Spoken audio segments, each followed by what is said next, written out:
primer lugar, explicar qué es un WOP, una palabra rara, que el nombre se forma con las iniciales de 3 palabras en inglés, Water Operator Partnership, que podemos traducir como hermanamiento entre operadores de agua. La definición de un WOP es un hermanamiento entre 2 o más operadores de agua que tiene la finalidad de mejorar la gestión de esos operadores con el fin último de colaborar con la ampliación del servicio, especialmente hacia la población más pobre. El marco global de las acciones que realiza WOPLAC está bajo un paraguas que es GWOPA, que es la alianza internacional que se dedica a llevar adelante WOPs alrededor del mundo. La acción de GWOPA, que se creó en el año 2008, responde al primer postulado del plan Hashimoto en relación a la cooperación entre los operadores de agua y saneamiento. El secretariado de GWOPA es llevado adelante por UN Habitat, tiene base en la ciudad de Barcelona, España, y dentro de la red encontramos miles de operadores de agua y saneamiento a lo largo del mundo, instituciones financieras internacionales, bancos de desarrollo, instituciones educativas, sindicatos y organizaciones de la sociedad civil. En este mapa podemos ver las principales plataformas que forman GWOPA, entre las que encontramos obviamente la de Latinoamérica y el Caribe, África, Asia, el Pacífico y Europa del Este. Entramos en lo particular de la región. ¿Qué es WOPLAC? WOPLAC es la plataforma regional de GWOPA para América Latina y el Caribe. El año de creación fue el 2008 y el secretariado está a cargo de la Asociación Latinoamericana de Operadores de Agua y Saneamiento, ALOAS, con la colaboración permanente de UN Habitat. Este es un punto importante porque la plataforma está en manos de los operadores.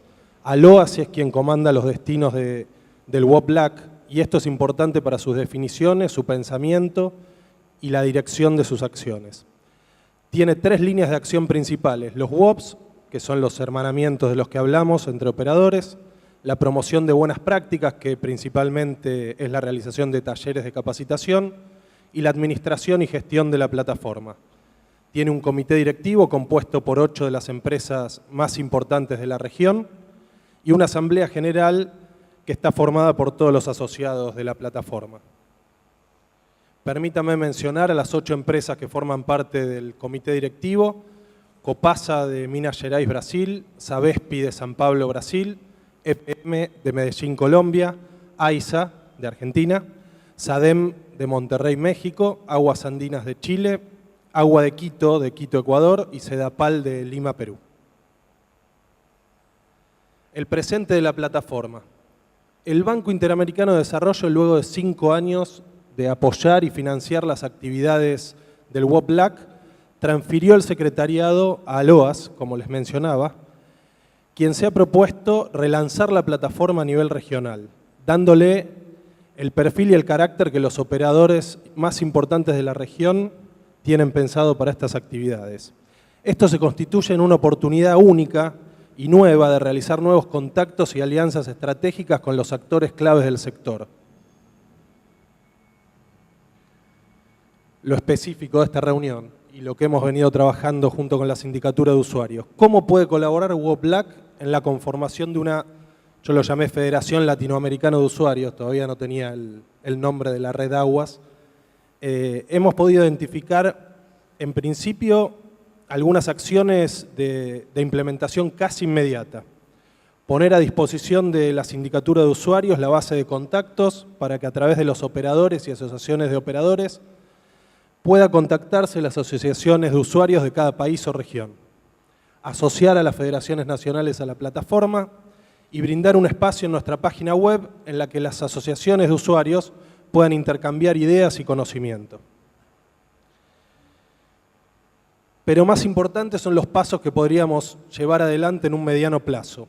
Con la constitución de la Federación Latinoamericana de Usuarios, una idea que estamos pensando en conjunto con la sindicatura es que en el marco de cada hermanamiento, la Federación Latinoamericana pudiera identificar su socio local y que cada WOP o hermanamiento tuviera una ramificación que permitiera beneficiar a la comunidad en la que se desarrolla. Esto le da la medida de qué está buscando Aloas con su línea de acción de WOPLAC y el interés que se tiene por la participación de los usuarios. Además, siguiendo el modelo de conformación de la Alianza Global, poder ampliar la plataforma e incluir en el comité directivo representantes de sectores que hoy no están representados, como los trabajadores, entes reguladores y la sociedad civil, a través de la Federación Latinoamericana de Usuarios. Para finalizar, les doy unos pequeños datos de los resultados del WOPLAC hasta la fecha: 50 socios en la plataforma, 27 hermanamientos llevados adelante, 30 talleres de capacitación, una plataforma subregional para el Caribe, 2 plataformas nacionales en México y Brasil y 2 en vistas de constitución en Ecuador y Perú, y el reconocimiento de los mayores operadores de la región y a nivel mundial. Para el año 2014, en el marco de Aloas, el WOPLAC tiene previsto un plan de trabajo ambicioso y realista, el más ambicioso quizás desde la creación de la plataforma, con 8 nuevos hermanamientos como objetivo. El primer taller que va a realizar esta nueva gestión del WOPLAC justamente es sobre responsabilidad social empresaria para operadores de agua y saneamiento. Se realizará en Montevideo en el mes de marzo del 2014 y lo que busca es poder conseguir unos lineamientos de política de responsabilidad social empresaria para que sea implementado por los operadores de la región. Además, se llevará adelante una sesión en el 7º World Urban Forum en Medellín sobre cómo incluir el agua y el saneamiento en una planificación urbana integrada. Y pensamos lanzar la página web del WOPLAC y un boletín trimestral. Muchas gracias y espero que sea un éxito, Clemente. En primer lugar, me gustaría agradecer la amable invitación de la Sindicatura de Usuarios, tanto para conocer más de su trabajo como para compartir con todos ustedes resultados de nuestras investigaciones. El tema que me pidieron desarrollar para esta presentación es la importancia de la participación social en la prestación de los servicios de agua potable y saneamiento. En mi breve presentación vamos a ver los siguientes temas. En primer lugar, yo voy a explicar un poco las cosas que hacemos, qué hace la CEPAL, qué es. Después voy a dar una breve mirada a la situación de los servicios a nivel regional. Después vamos a referirnos a los intereses que pueden tener o deberían tener los usuarios en temas de los servicios de agua potable y saneamiento, es decir, de qué deberían preocuparse. Después vamos a referirnos a un tema nuevo que es el derecho humano al agua y saneamiento y que este tema tiene el reconocimiento de este derecho tiene para la participación social en la prestación de los derechos. Después vamos a ver 2 temas, participación social y regulación y participación social y eficiencia, 2 temas que hemos trabajado en algunas investigaciones. Y finalmente, si alcanza tiempo, voy a referirme a otras líneas de trabajo que se relacionan con la participación social en otros temas de agua. Entonces, primero, ¿qué somos y qué hacemos? La CEPAL es la Comisión Económica para América Latina, es una de las 5 comisiones regionales de las Naciones Unidas y su misión es contribuir al desarrollo económico y social de todos los países de la región. Ahora, los temas de agua se concentran en la división de recursos naturales e infraestructura en que yo trabajo. Esta división tiene 2 principales líneas de trabajo. Uno es gestión de los recursos naturales y aquí se incluyen varios recursos naturales como por ejemplo recursos mineros y otros. Y a mí me corresponde un tema específico que es la gestión de los recursos hídricos. Y en segundo lugar es la regulación y desarrollo de servicios públicos o servicios de utilidad pública e infraestructura económica. Y dentro de esto están los servicios de telecomunicaciones, energía, gas natural y varios otros, también transporte. Y en ese caso a mí me corresponde el tema que nos reúne hoy, el tema de los servicios de agua potable y saneamiento. Ahora, ¿qué hacemos en forma específica o cuáles son las formas de nuestro trabajo? Primero, realizamos investigaciones, pero investigaciones siempre orientadas a la formulación de políticas públicas para ayudar a los países a mejorar sus políticas. También prestamos asistencia técnica a los países en temas de nuestra competencia. Y en los países trabajamos con un amplio abanico de actores, no necesariamente solamente con gobiernos nacionales, pero también con municipios, con asociaciones de usuarios, con diferentes grupos, con poder legislativo, etc. También organizamos reuniones de expertos, tanto para difundir nuestro pensamiento como para ponerlo a prueba, debatirlo con expertos y también recabar la información sobre los temas prioritarios en que está la región. Y también organizamos actividades de capacitación como cursos y otros. Ahora, lo siguiente, debemos dar, yo pienso, una mirada breve sobre los servicios, porque estamos hablando sobre los servicios de agua potable y saneamiento, pero para empezar sería bueno tener una mirada, por lo menos rápida, sobre cómo estamos, la región de América Latina y el Caribe, en relación con los servicios. Y aquí me gustaría dar como dos visiones, una visión internacional, es decir, cómo está la región desde el punto de vista de todo el planeta, está en el mundo, y por otro lado, cómo estamos realmente dentro de la región. Entonces, primero, una perspectiva internacional. En ese gráfico podemos ver que la región de América Latina está mucho mejor que el resto de los países en vías de desarrollo. Por ejemplo, en nuestra región, un 94% de personas tienen acceso a agua potable, en comparación con 86% en otros países en vías de desarrollo. Y realmente la distancia con países desarrollados, por lo menos en estas cifras, no es tan grande. Ahora, como podemos ver en el caso de saneamiento, las diferencias son mucho más marcadas. En la región, un 82% de la población tiene acceso a servicios mejorados de saneamiento, lo que compara muy favorablemente con 54% en otros países en vías de desarrollo. Y como pueden ver, Argentina está mucho mejor que el promedio de la región.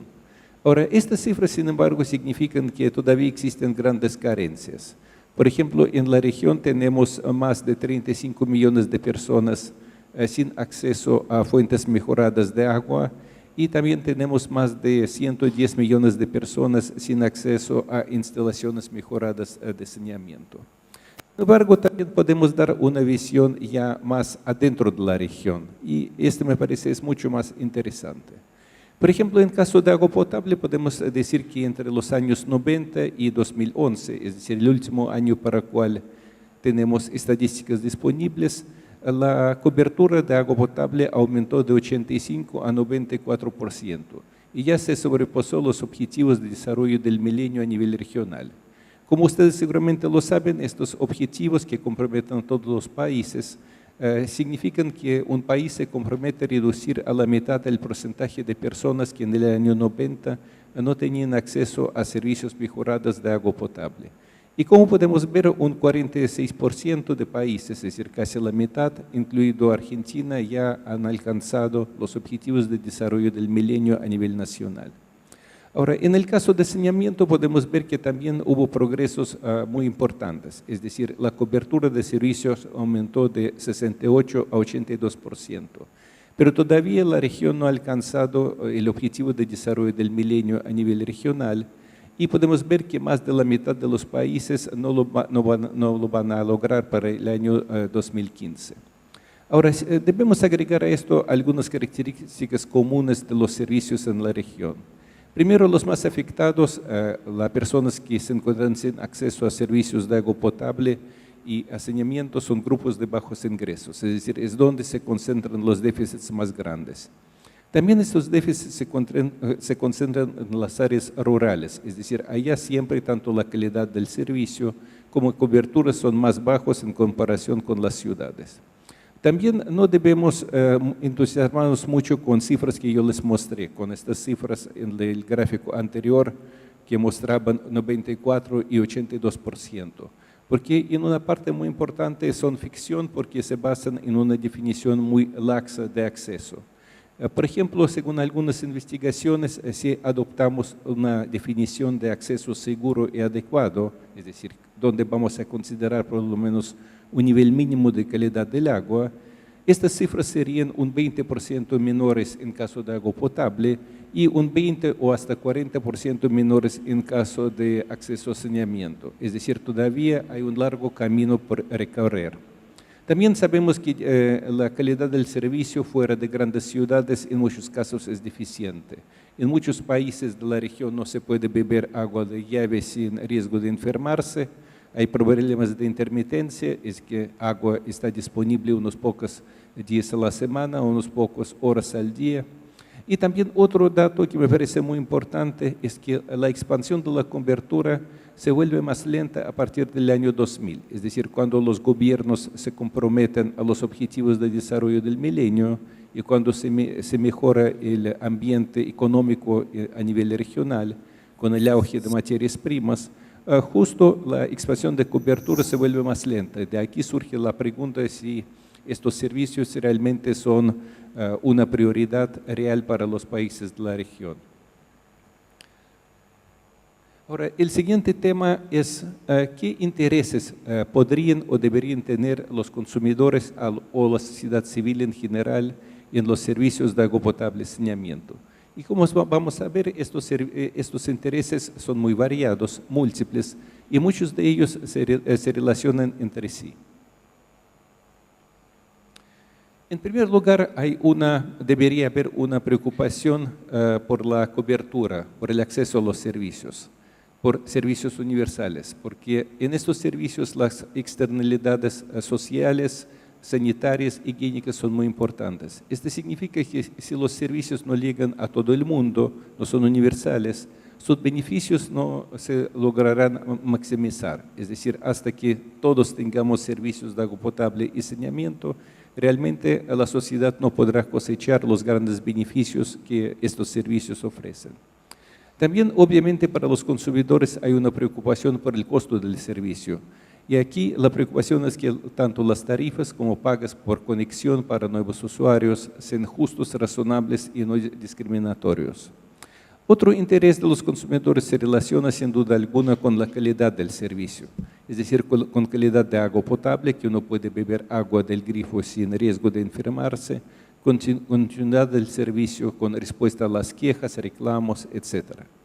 También yo pienso que los consumidores deberían preocuparse por la sostenibilidad económica y financiera de los servicios, porque necesitamos los servicios tanto hoy como mañana. Y de aquí, obviamente, hay una preocupación por formas de financiamiento, también por reposición y mantenimiento de los activos y varios otros temas. Es decir, como pueden ver, la preocupación, en primer lugar, que parece bastante simple, nos lleva ya a temas bastante más complejos. También yo pienso que una de las preocupaciones de los consumidores sería la sostenibilidad social. Es que para que los servicios lleguen a todos, estos servicios son caros porque hay que invertir mucho en la infraestructura. Se requieren tanto inversiones para elevar los servicios a grupos de bajos ingresos y también subsidios para que estos grupos puedan tener acceso a los servicios. También hay una preocupación o debería haber una preocupación e interés por la sostenibilidad ambiental. Y aquí hay dos partes. Por un lugar, sabemos que los servicios de saneamiento son una fuente principal de contaminación en varias áreas urbanas en toda la región. De aquí debería existir un interés por tratamiento de aguas servidas urbanas. Y nuestras estadísticas indican que en la última década en casi toda la región hubo una gran inversión, gran interés en expansión de obras de tratamiento de aguas servidas. Y también otro lado del tema es protección de fuentes de captación, porque el agua se obtiene de la naturaleza y hay que proteger las fuentes para asegurar el abastecimiento a la población. Y la última preocupación, pero tal vez la más importante, es la preocupación por la eficiencia. Y la eficiencia tiene dos expresiones. Por un lado, que los servicios sean provistos al mínimo costo, pero también que los consumidores puedan acceder a servicios a tarifas que reflejan a este costo mínimo, es decir, que los beneficios de la eficiencia sean transferidos a los consumidores. Y aquí hay que recordar dos puntos que me parecen son muy importantes, que los incentivos para la eficiencia dependen de manera crítica del sistema de regulación adoptado, cómo funciona la regulación. Y de aquí los consumidores también deberían preocuparse por la solidez y por la eficiencia del marco regulatorio. Y de aquí uno puede hacer una conclusión, tal vez paradójica, pero una conclusión me parece muy importante, que la eficiencia y la equidad no son criterios antagónicos, como a veces se presenta, sino complementarios. El siguiente tema son las implicaciones del reconocimiento del derecho humano al agua. Aquí yo traje algunas publicaciones, nuestras investigaciones sobre este tema, sobre el derecho humano al agua y saneamiento, y si a alguno de ustedes les interesa esto, con mucho gusto puedo compartir este traje para ustedes. Ahora, el reconocimiento del derecho humano al agua y saneamiento cambia el rol de la protección social, y yo diría que hay 3 cambios muy importantes. En primer lugar, lo que anteriormente, antes de ese reconocimiento, era concedido o considerado como necesidad de acceder a los servicios públicos, ahora es entendido como derechos exigibles, porque ya no es una necesidad, sino derecho humano al agua potable y al saneamiento. En segundo lugar, todos los actores involucrados en la prestación de estos servicios, es decir, tanto las autoridades que definen los marcos generales de la prestación, como la empresa, como la entidad de la regulación y control, y todos otros deben dar cuenta del modo en que cumplen sus deberes en materia de derechos humanos. Deben demostrar que realmente cumplen con sus obligaciones. En tercer lugar, se asigna un valor fundamental a la participación activa de la sociedad, en particular de grupos más vulnerables. Y esta participación social se vuelve exigible en los procesos de adopción de decisiones sobre el carácter y las modalidades de la prestación de los servicios. Es decir, como se trata de derecho humano al agua, ya los consumidores, la sociedad, tiene el derecho y debe opinar sobre estos procesos. También tiene derecho a participar en instancias de selección de prestadores y en la evaluación de su desempeño. Ahora, el siguiente tema es la participación social y regulación. Es el tema desde el cual yo pienso en los años a fines de los 80, principios de los 90, empezamos por primera vez a tocar el tema de participación de los consumidores en general, de la participación social en el sector. Aquí yo pienso que primero debemos partir por una definición clave, que la regulación es un problema de control en un marco de asimetría de la información. Ahora, ese tema en una gran parte está desarrollado en este trabajo que también dejo a ustedes para quienes les interesa, que se refiere a la medición de eficiencia en prestadores de servicios de agua potable y saneamiento. Explica todo lo que se relaciona, por ejemplo, con indicadores de gestión y también qué implicaciones tiene para la participación de los consumidores. Ahora, si adaptamos esta definición, debemos entender que el objetivo del regulador es proteger el interés público. Este interés público incluye, pero no se limita al interés de los consumidores. De aquí que las empresas, tanto públicas como privadas o mixtas o cooperativas, persiguen su propio interés. Es decir, la regulación es el manejo de conflictos entre diferentes intereses legítimos. Ahora, ¿cómo de aquí uno puede concluir? Para equilibrar los intereses de las partes en este proceso, se requiere que en el proceso de regulatorio estén representados tanto los consumidores como las empresas para presentar sus puntos de vista. De lo contrario, si los únicos que participan en el proceso regulatorio son las empresas, ellos dominarían el proceso regulatorio mediante el control de información. Por ejemplo, ¿qué hemos visto? En varios trabajos que hemos realizado hay indicios de que participación social y específicamente participación de los consumidores puede ayudar a reducir la asimetría de la información y mejorar decisiones en los procesos regulatorios. De hecho, en los países con sistemas regulatorios avanzados creados hace muchas décadas, la percepción de que la información es el elemento clave para determinar las decisiones regulatorias es lo que impulsó originalmente la participación de los consumidores en esos procesos. ¿Por qué? Porque se consideró que la participación de los consumidores es un medio por el cual puede presentarse ante los reguladores la información favorable para los consumidores y de ese modo incidir en sus decisiones y hacerlos más equilibrados, es decir, que reflejan tanto preocupaciones e intereses de los prestadores, de las empresas, como de los consumidores. Y todo esto obviamente hace más legítimo el proceso regulatorio y reduce las posibilidades de captura del regulador y de comportamientos oportunistas de parte de las autoridades. Ahora, la pregunta es cómo uno puede hacer que la participación social o la participación de los consumidores sea efectiva, realmente ayude a mejorar las decisiones.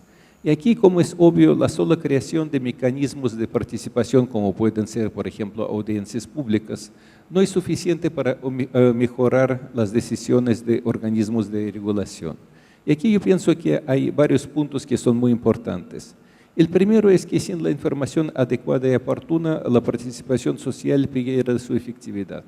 De aquí que énfasis debería estar en la generación de buena información, que sea oportuna, confiable, comparable entre diferentes prestadores en el tiempo.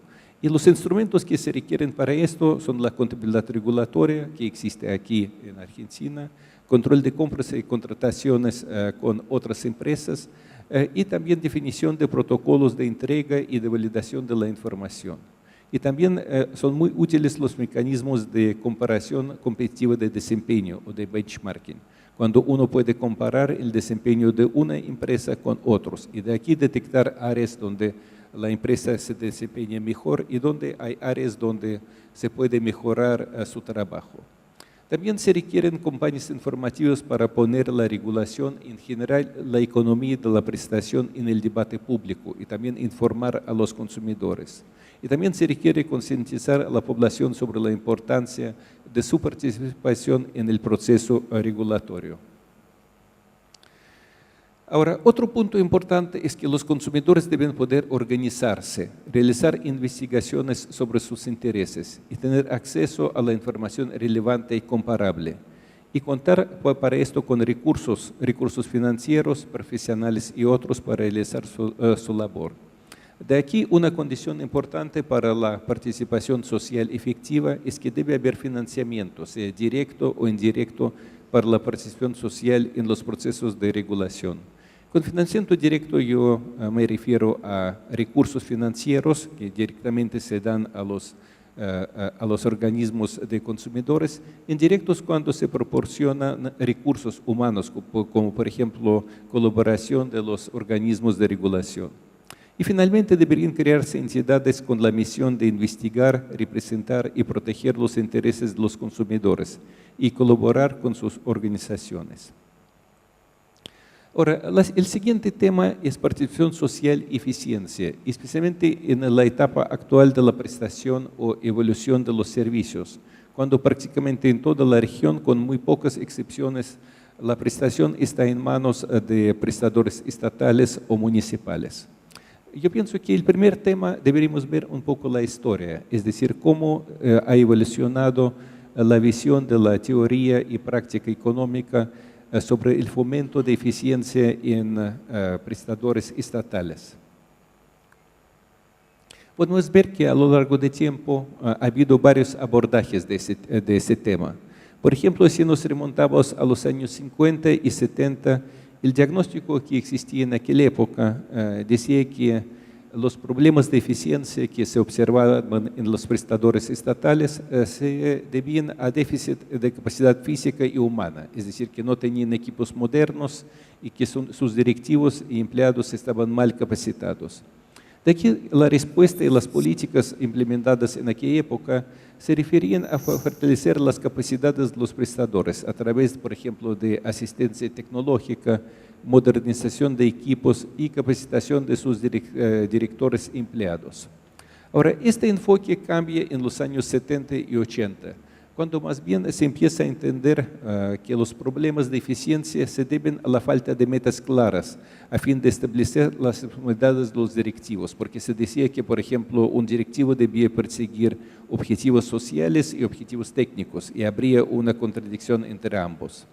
Y también estos problemas de la ineficiencia se debían a la inexistencia de autonomía suficiente para alcanzar dichos objetivos, es decir, que la organización estaba atada de manos para operar en forma eficiente.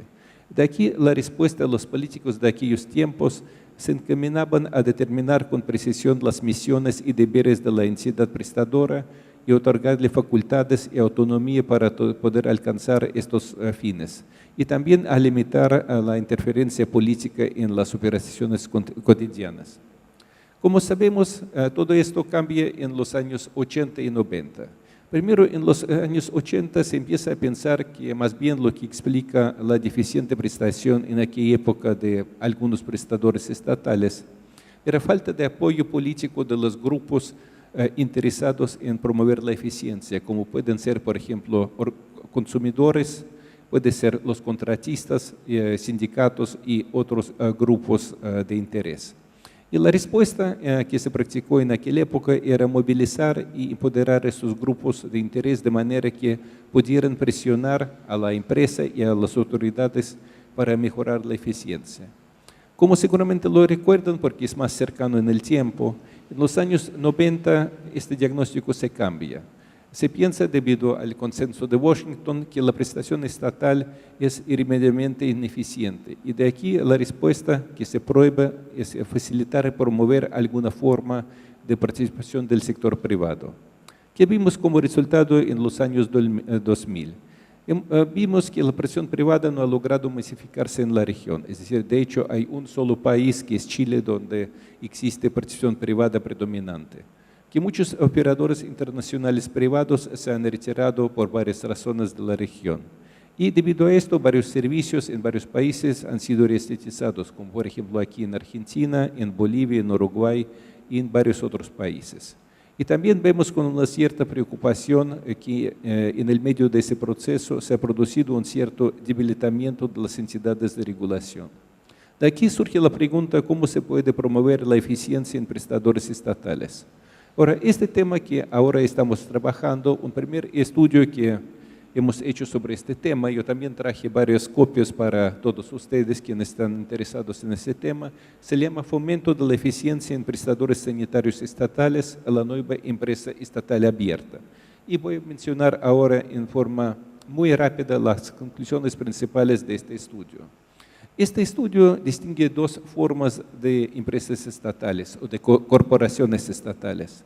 Se habla de modelo de compañía pública o corporación pública cerrada, en el sentido de aislada de participación social, que colapsó en los años 80 y propone un modelo de empresa pública o estatal abierta, que aspira a prevenir desvíos en su operación a través de, primero, medidas orientadas a asegurar la independencia efectiva de órganos de regulación, fiscalización y control, y lo más importante y que nos interesa en esa reunión, la promoción de la presión social tanto en la gestión interna de la empresa como en funciones externas de planificación, regulación y control. En lo que se refiere a gestión interna de la empresa, la propuesta es facilitar la presión social tanto en procesos públicos de nombramiento de directivos de la empresa, como en sistemas de contratación y control que existen dentro de la empresa. Ahora, ¿cómo esto se puede hacer? Yo no voy a presentar todas las formas que describe ese trabajo, realmente les sugiero leerlo, pero se refiere tanto a formas de participación que todos nosotros sabemos, por lo menos por alguna experiencia, sea aquí en Argentina o en algún país cercano, como por ejemplo asociaciones de usuarios, reuniones públicas, audiencias públicas, presupuestos participativos, directores ciudadanos, debates políticos sobre temas públicos, sobre temas de regulación, pero también propone algunas formas, yo diría, bastante novedosas de participación social. Yo aquí puse dos ejemplos que me parecía interesante mencionar. Por ejemplo, menciona una posibilidad de invitar a un número determinado de usuarios residentes en el lugar de realización de una obra importante, sorteados en base al padrón de usuarios, para que brinden sus observaciones y propuestas en el diseño de las bases del contrato, que deberían ser considerados estas observaciones sea por la entidad de regulación, por la empresa o por organismos de control. Y segundo, la recolección de opiniones no vinculantes de ciudadanos que acreditan especialización en la materia, previo a resolver la adjudicación de un importante contrato. Obviamente, esto se refiere a grandes obras y grandes contratos, porque estos mecanismos claramente no se justifican en el caso de decisiones que involucran montos más pequeños. Y este trabajo hace énfasis en lo siguiente: que la participación social debe siempre ser potenciada o fortalecida mediante un buen sistema de información, fundado en contabilidad regulatoria y comparación con otras empresas, es decir, sistemas de benchmarking. Y finalmente, para cerrar mi presentación, yo voy a referirme a algunas otras líneas de trabajo que estamos llevando a cabo, que tienen alguna relación con temas que nos reúnen hoy, con la participación social en temas de agua, pero en forma más general. Por ejemplo, tenemos una línea de trabajo desde hace mucho tiempo, muchos años, sobre la legislación hídrica. Y hace poco hicimos un estudio que trató de analizar una parte importante de nuevas leyes o códigos de aguas en varios países de la región, porque ustedes saben que muchos países o algunas provincias, en caso de ustedes, tienen nuevas leyes o códigos de aguas. Y lo que vimos, una característica interesante en esta nueva generación de leyes de agua, es que se destaca la adopción de mecanismos de gobernabilidad como la participación social y rendición de cuentas. Es decir, que es una característica o tendencia importante en la legislación hídrica moderna. Otra línea de trabajo que seguimos se relaciona con el interés de los países en la creación y fortalecimiento de organismos de gestión del agua a nivel de cuencas. Y vimos que en muchos países se crean estas entidades con funciones de coordinación y fomento de participación tanto de usuarios directos de agua como de la sociedad en general en temas de gestión o manejo de los recursos hídricos. Otro tema que empezamos a hablar y tenemos un primer estudio en trabajo sobre esto, se relaciona con conflictos por el agua, porque observamos con cierta preocupación que en la región existe una creciente conflictividad relacionada con el agua, que siempre surge en el caso de grandes emprendimientos productivos, que puede ser construcción de presas, proyectos mineros y otros. Y pensamos que muchos de estos conflictos se relacionan con las deficiencias en la gobernanza del agua, lo que tiene que ver con mecanismos de solución de conflictos, también con la confianza de la sociedad en estos sistemas y con la participación social en ellos. Este es un trabajo que está en plena elaboración. Y también hay varios otros temas con cuales ya empezamos a trabajar o pensamos seguir a futuro en el bienio que viene, porque nuestro ciclo de planificación es por 2 años. Por ejemplo, un tema que nos interesa es la regulación y control y fiscalización de prestadores públicos, en el sentido bajo modelo municipal o estatal de la prestación. Otra es la adaptación al cambio climático, tanto en la prestación de los servicios como en la gestión de los recursos hídricos.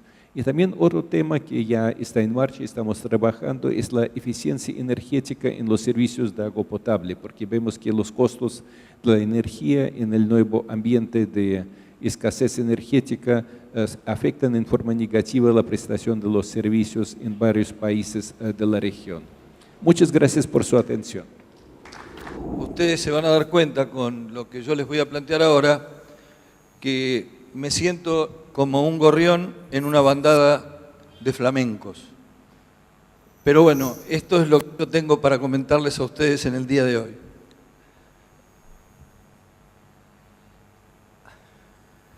Nosotros sabemos que tenemos que formar profesionales, tenemos que investigar, tenemos que realizar una serie de tareas para temas que están vinculados con el agua.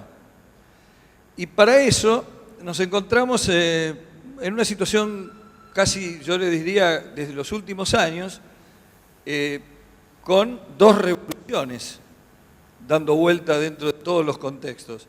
La revolución ambiental y la revolución informática. Entonces, alguien podría pensar que la revolución ambiental es no hacer nada. Es dejar la naturaleza como está, dejarla pasar. Nosotros tenemos que agua y ambiente y agua y desarrollo evidentemente tienen características opuestas y podríamos decir que, bueno, vamos a entrar en conflicto con la preservación del ambiente. Esa es una posición que obviamente no la podemos admitir si pensamos en nuestros compatriotas y en aquellos que viven en este momento situaciones muy diferentes a las nuestras. Pero la verdad es que existe esta encrucijada entre el crecimiento de la población, que no para, por otro lado, el problema de la infraestructura para habitar, comer, beber, todo lo que necesitamos, y es un conflicto. O sea que cada vez que vayamos a hacer una obra, nosotros vamos a tener que enfrentar ese conflicto y enfrentar a la sociedad que a veces, sin darse cuenta, está en contra de su propio beneficio. Nosotros pensamos que uno de los problemas que se ha dado es que ha costado formar profesionales, sobre todo ingenieros, que son los que proyectan las obras, los que proyectamos las obras, un concepto ambiental desde el principio. Generalmente lo que se hace es al final de prácticamente el proyecto hacerle el estudio de impacto ambiental, pero ya el proyecto fue hecho. De modo que una cosa interesante sería que aquel que hace el proyecto tenga desde su formación previa conceptos ambientales que ya los incluya dentro del proyecto y que las medidas de mitigación estén pensadas dentro del propio diseño del proyecto. Nosotros pensamos que no hacer eso es muy fácil. O sea, la verdad que lo más fácil es ponernos en un sistema de que todo aquello que sea discutido por la población, le damos la razón y no lo hacemos. Y entonces estamos destinados al subdesarrollo sustentable. Esa es la cruda realidad. Por lo tanto, nosotros tenemos que decir primero dónde vivimos. Y donde vivimos tenemos problemas completamente diferentes. Fíjense ustedes, el 61% de nuestra superficie es árida. Todo el mundo, cuando ve los mapas de los organismos internacionales, estamos pintaditos en verde ahí porque la cantidad de agua por habitante que tenemos es muy alta. Pero el 83% del agua va por el Paraná y el Uruguay, el Río de la Plata, se va al Atlántico. Y solo el 24% de la población vive en zonas húmedas. Perdón, el 70% de la población vive en zonas húmedas. Entonces, para el argentino medio, el problema es el exceso de agua, no la falta. Sobre todo las grandes ciudades, las grandes urbes, están en la zona donde el agua sobra. Y el problema es el excedente de agua. Entonces tenemos dos circunstancias distintas. El 61% de la población árida, con necesidad de agua, pero que tiene el 6% de la población del país. O sea que si la distribuimos bien, no les puede faltar. Porque es muy poca población, aunque el lugar sea árido. O sea que tenemos un problema de organización. Tenemos un problema de criterio y en el cual tenemos que poner nuestro esfuerzo. No creo que el grave problema de Argentina sea la escasez.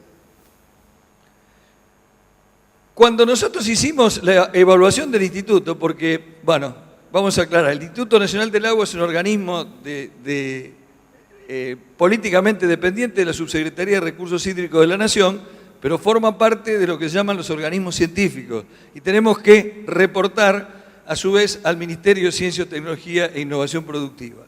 Y nos hicieron una evaluación, fuimos el primer organismo evaluado de ciencia y técnica del país, y entre ellos los expertos internacionales, porque hubo autoevaluación, evaluación por expertos nacionales y por internacionales, fijaron estas como el diagnóstico, por eso lo pongo, porque hace de esto ya 5 años, decían, regiones climáticas con profundas diferencias poblacionales, lo vimos.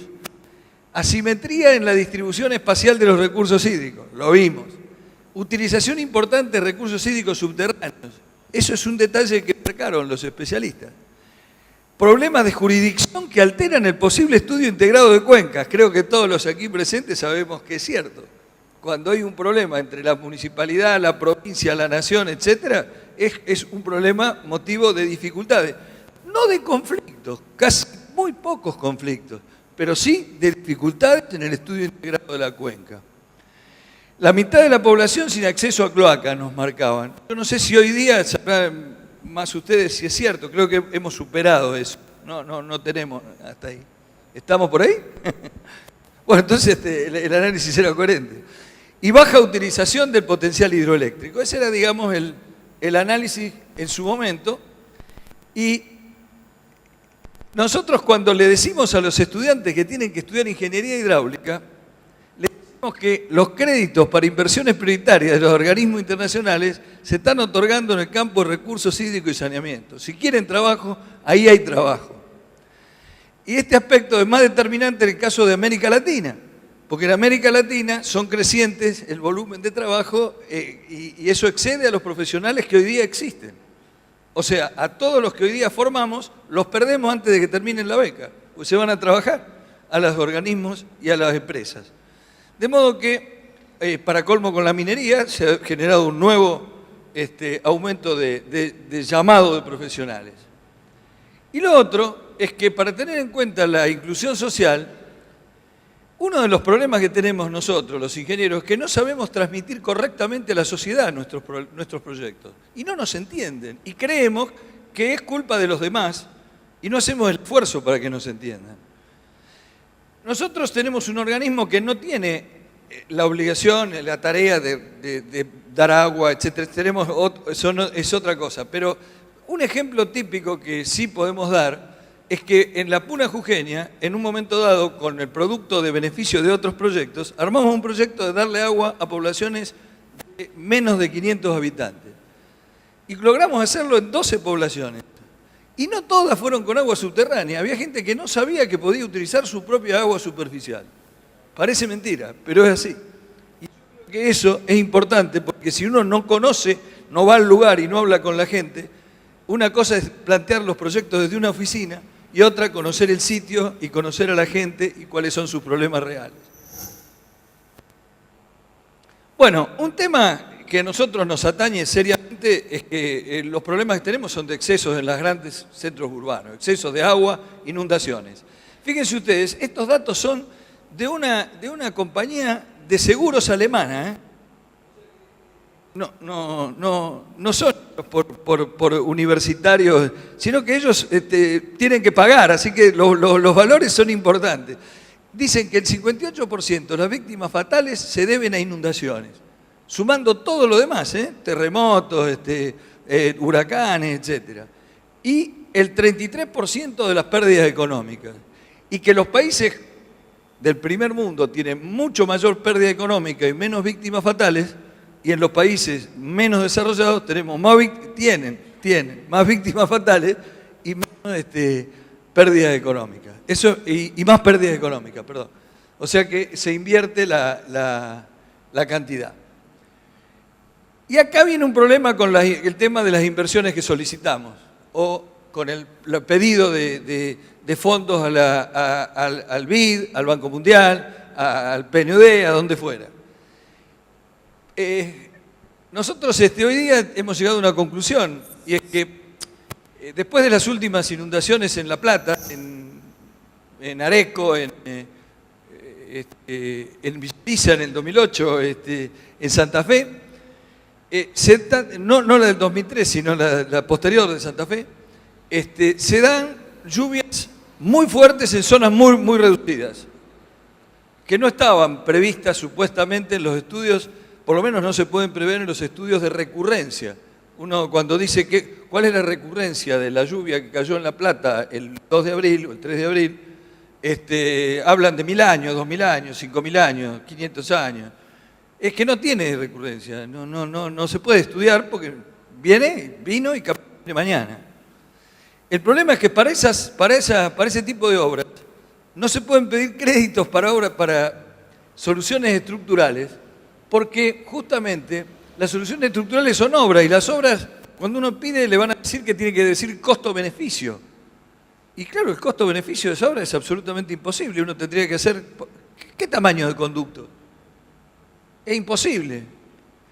Y además no tendría sentido. Entonces, el problema es que uno tiene que tender a las soluciones no estructurales. Las soluciones estructurales hasta 10 años de recurrencia la tiene París, la tiene Buenos Aires, en el Medrano, en el Maldonado. Uno dice, bueno, tomamos una lluvia de 10 años de recurrencia y se hacen los conductos. Si se inunda más de 10 años, bueno, mala suerte. Pero el problema son cuánto valen las vidas humanas. Y para eso la solución no son temas estructurales. Y no hay inversiones, en general, en temas no estructurales. Creo que esto es lo que yo quiero plantearles a ustedes. O sea, que hay un momento que tengamos que buscar, porque los sistemas de alerta, la planificación territorial, los planes de contingencia, la difusión y la educación a la población sobre dónde tiene que ir y qué tiene que hacer, eso es fundamental. Y eso es lo que difícilmente se consigue inversiones para hacer. Fíjense, esto es una cosa antigua, es el Mina Clavero en Córdoba, un estudio geomorfológico en el cual se nota que hay algunos lugares con rojos que son una crecida episódica que puede haber venido una sola vez, históricamente, no prehistórica, pero históricamente, y que, bueno, si uno pone la escuela ahí es responsable. Y si uno hace una casa ahí, tiene que saber que se inunda. Ahora, si uno hacemos los mapas de inundación de La Plata o de Buenos Aires, bueno, hay un problema.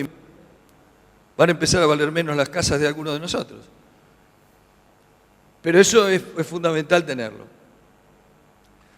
Bueno, el otro tema es el tema de la revolución informática. Yo no es que esté en contra, yo creo que estamos todos... Pero cuidado, porque últimamente parece que Internet es la piedra filosofal. Y miren, yo les quiero comentar esto. El nombre del griego, pobre, no es culpa mía, pero Empédocles hizo el primer experimento documentado de la historia. Y eso fue 450 años antes de Cristo. El tipo hizo el ladrón de agua. ¿Saben qué descubrió con el ladrón de agua? Ustedes lo pueden hacer. Nosotros lo hacemos con los chicos de la escuela primaria que van a Ezeiza, que son del Jahuel, de esos lugares, de ahí de la zona, de los pueblitos alrededor, con un vaso y una pajita. Ellos ponen la pajita, tapan con el dedo, sacan y después retiran el dedo y sale agua. Si lo ponen con el dedo puesto, no sacan agua. Y si lo sacan sin poner el dedo, se les chorrea y no la pueden robar. ¿Y qué es lo que hay adentro que me impide que entre el agua cuando yo lo tengo tapado? Todos nosotros sabemos hoy que es el aire. Pero en aquella época ellos no sabían que el aire existía. Los grandes filósofos de esa época creían que la voz circulaba por el éter y que el viento era el aliento de los dioses. La única manera fue mediante un experimento. Sin el experimento jamás hubiéramos sabido que había aire. Esto es interesantísimo porque demuestra que todavía hoy necesitamos seguir midiendo en prototipo, ir al río, medir en la lluvia, medir en laboratorio. ¿Y por qué? Y porque necesariamente, fíjense ustedes, cuando uno dice ¿cuándo terminó la Edad Media? Hay tres criterios. Hay uno que es mío, ¿no? Pero el de arriba es la toma de Constantinopla por los turcos, el descubrimiento de América, y en 1452, coincidentemente casi con la fecha, es el nacimiento de Leonardo. Y Leonardo da Vinci es el individuo que hizo el primer laboratorio de hidráulica. Esto es del Códice de Madrid. Leonardo dice que se presenta a Ludovico el Moro diciendo que él es ingeniero hidráulico, que además hace cosas para la guerra, máquinas para la guerra, y que si su majestad quiere le puede hacer un cuadro o una estatua. Pero él se presenta como ingeniero hidráulico. Y esto es un ejemplo de que hoy día podemos tener fotografías, podemos tener mediciones láser, y Leonardo lo que hacía era dibujarlo. El problema de la experimentación es que nosotros sabemos que las obras se rompen. El anterior era un puente en Perú, para no ser demasiado atractivo acá en la Argentina. Este es un puente hecho por hidráulicos, porque siempre le echamos la culpa a los viales. Es el de la presa de Arroyito, que se cayó. Claro, uno puede encontrar modelos matemáticos perfectos que muestran cómo se mueve la velocidad alrededor y que esto y lo otro, y la erosión y demás.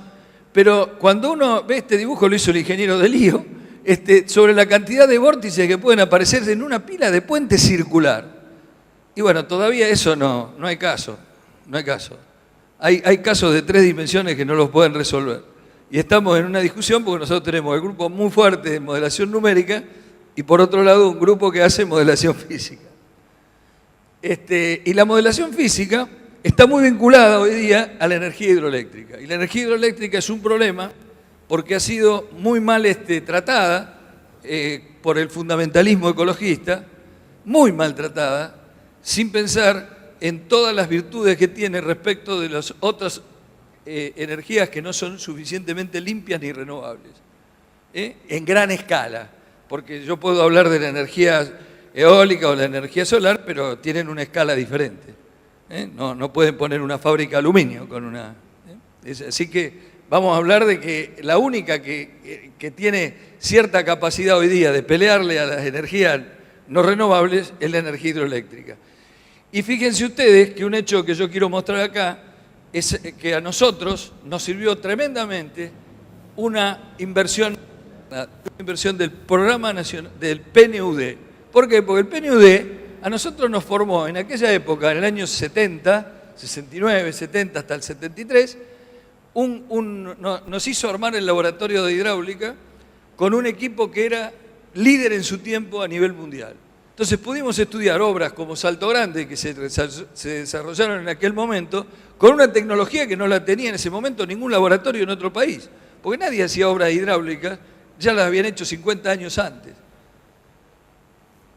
Obras de esta magnitud. Entonces nosotros pudimos hacer obras, mostrar cómo es el modelo y cómo el prototipo se presentaba igual. Hicimos el cierre para Yacyretá en el río Paraná. Y en un laboratorio argentino se ensayaron cosas como los cuencos amortiguadores de energía, con un problema que no estaba en los libros, que era cómo se rompía debido a fluctuaciones de presión. Y esta es antes, esta es después. Vean lo que hace las fluctuaciones de presión, son capaces de romper el hormigón. Este señor está mostrando que parece comido por los ratones. Y eso se resolvió con un sistema, este ya es Salicurá, que era incorporar aire. Se incorporó aire al flujo, un éxito total. Esto venía de los rusos, no lo inventamos nosotros, pero sí lo implementamos en empresas de baja caída. Este es un modelo físico en una escala espectacular, un 12, donde ensayamos Yacyretá y después Pichipicún-Leufú. En Pichipicún-Leufú fue un éxito y en Yacyretá, señores, vengo a confesar el fracaso, acá matamos 1 millón de peces.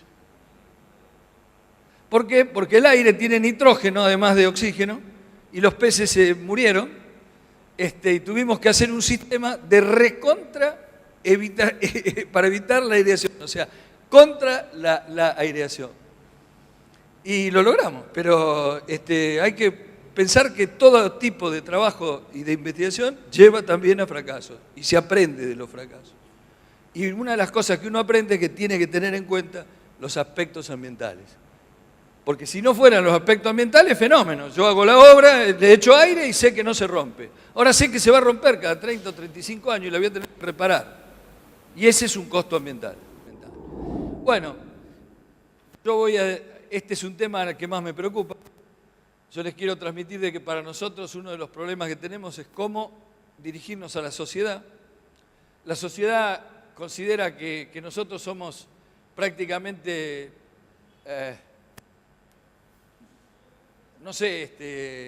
como mercenarios que dependemos de un cliente todopoderoso, que es el Estado Nacional o una empresa, y entonces nos mira ya con mucha precaución. No nos cree. Y si no nos cree, es complicado el tema, porque yo no puedo llegar y acá hay un tema que los periodistas es muy fácil. O sea, yo creo que para el periodismo es mucho más fácil estar en contra que estar a favor de la opinión de una obra, por ejemplo. Además, ellos opinan de la ingeniería hidráulica como no opinan de la medicina. Yo nunca escuché a un periodista discutir, por ejemplo, si era necesario un stent o un bypass para resolver un problema cardíaco. Sin embargo, yo he escuchado a miles de periodistas decir cómo resuelven las inundaciones de la provincia de Buenos Aires. Es ejercicio ilegal de la ingeniería hidráulica. Pero, bueno, de alguna manera, nosotros tenemos una culpa, porque si nosotros no aceptamos la culpa y le echamos siempre la culpa al periodismo, a la sociedad que no nos entiende, no puede ser. Algo tenemos que tener nosotros. Y lo que no tenemos es formación para poder ir a hablar con la gente en su propio idioma y explicarles las cosas y contarles la verdad, decirles cuáles son realmente los impactos que va a recibir. Yo creo que hay que cambiar la formación de los profesionales y que yo creo que esto nos va a llevar a poder discutir con el fundamentalismo mediático o el fundamentalismo ambiental, etc. Porque no podemos ser nosotros fundamentalistas de lo nuestro. Tenemos que saber que tenemos errores y que tenemos que contar nuestros defectos y tenemos que contar nuestras fallas. Yo creo que formar especialistas en temas del agua es un verdadero desafío. Porque al margen de todo lo que sea el impacto ambiental o lo que fuere, yo coincido con Indira Gandhi, el mayor impacto ambiental es la pobreza. Muchas gracias. Bueno, y hoy yo he querido hoy de ofrecer una breve presentación sobre el tema de agua en nuestro mundo. Cuando yo fui escuchando la presentación antes, fue en mi memoria el hecho que el año pasado en una cumbre en Río de Janeiro sobre el futuro del planeta, hemos intentado en las Naciones Unidas de plantar la idea de saneamiento como un derecho humano. Y cuando yo veo esta discusión, porque fue una discusión en Río y no fue una conclusión absolutamente final, perdón, y eso fue una lástima de nuestra perspectiva. Pero cuando yo pienso como saneamiento, como un derecho humano, se ve como nuestro tema de hoy es imprescindible en nuestro mundo y ha pasado de ser un debate sobre agua potable. No, hemos avanzado bastante en esta forma. Bueno, yo espero que yo pueda usar la tecnología para mostrar una visión desde las Naciones Unidas. En este año fue un año cuando nosotros, mi jefe y el secretario general, ha designado el año 2013, el año de internacional de cooperación de agua internacional. ¿Por qué? Porque agua es vida, como nosotros sabemos. Bueno, agua, hechas y cifras, y no quiero... de vez en cuando yo pienso que nosotros en la ONU ofrecemos cifras que son un poquito apocalíptico y me preocupo que se puede ver. Pero el tema, cuando se ve estas cifras, es obviamente muy serio. 800 millones de personas que no tienen agua potable. Casi un tercio de nuestro planeta.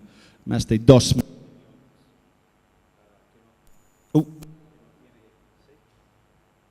¿Hemos perdido? Sí, no tiene saneamiento adecuado. Eso es una... Y 8 millones que mueren cada año en una manera u otra de catástrofes o enfermedades. Hemos visto esto en este país, este año en La Plata. Y también la cifra que muestra si nosotros queremos ofrecer un nivel de acceso de agua que tienen los europeos o los norteamericanos, necesitamos más de 3 veces de nuestro planeta. No estoy seguro como un comunicador que muestra esta cifra, me preocupo un poquito cuando yo menciono, pero obviamente muestra la dimensión del problema. Y sabemos, en los próximos 3 décadas vamos a tener, se sabe, una población mundial de 9.000 millones. ¿Por qué el Año Internacional de la Cooperación es bien único? Bueno, es también porque la mayoría de los países en nuestro mundo poseen al menos una cuenca que pasa una transfrontera. Y la cooperación es absolutamente crucial para otros temas. Cuando se piensa de seguridad, cuando se piensa de pobreza, cuando se piensa de justicia, cuando se piensa de la vida de una mujer. Yo he mencionado en este edificio antes que yo viví bastantes años como un periodista en África. Y siempre yo tengo una memoria de África, que fue una señora caminando posiblemente 6, 7 horas con, ¿cómo se llaman? ¿Baúles?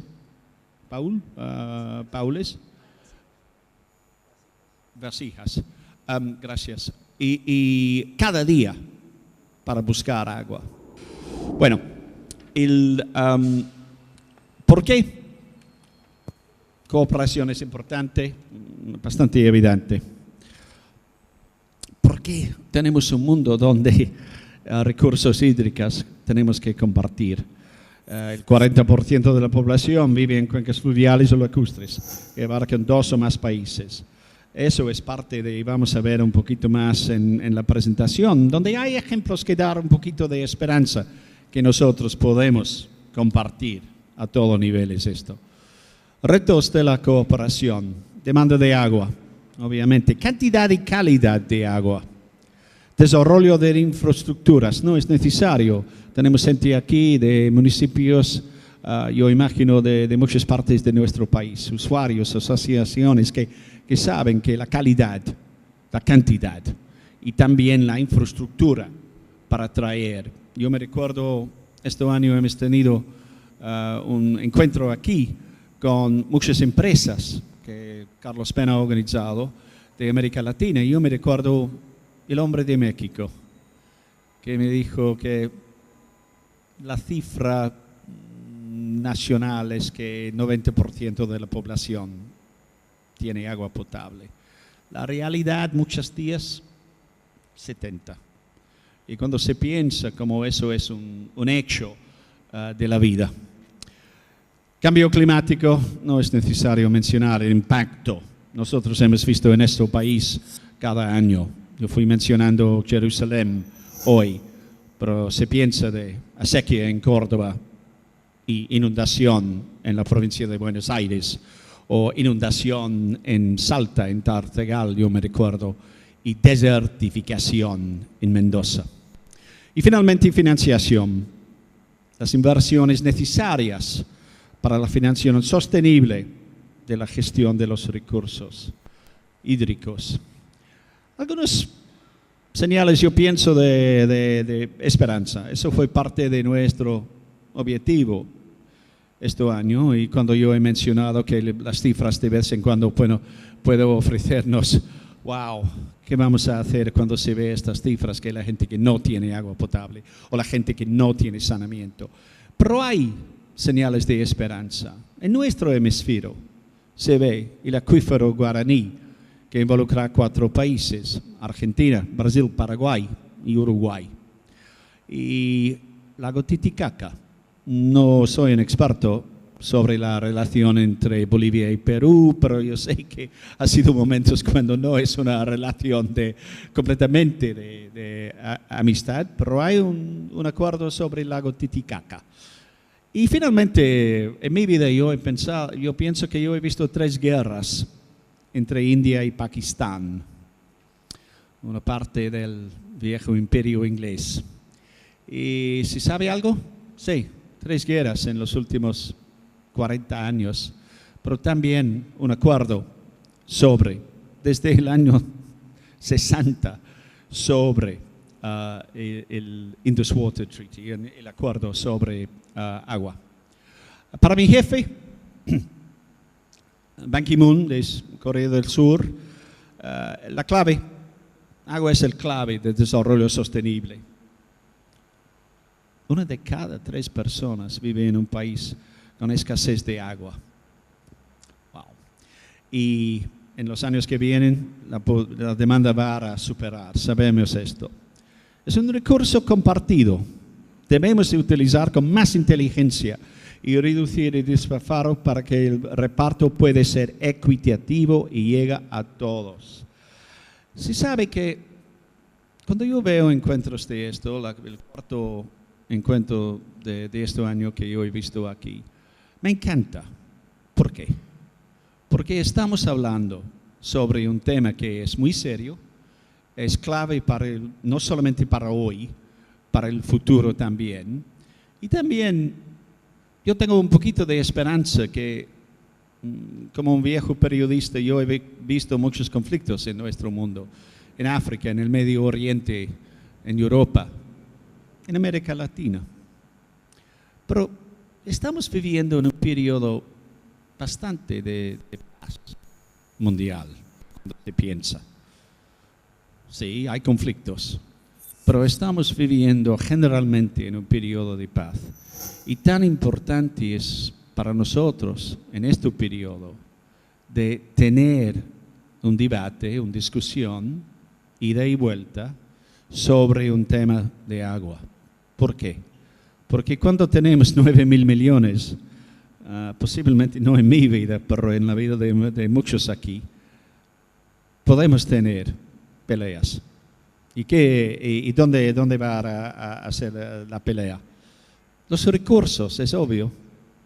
Agua, nafta, energía, empleo, casas, educación, salud. Pero para mí, cuando yo pienso, agua es probablemente número 1. Y para terminar, yo espero muchísimo que la tecnología va a ofrecer, no sé, un vídeo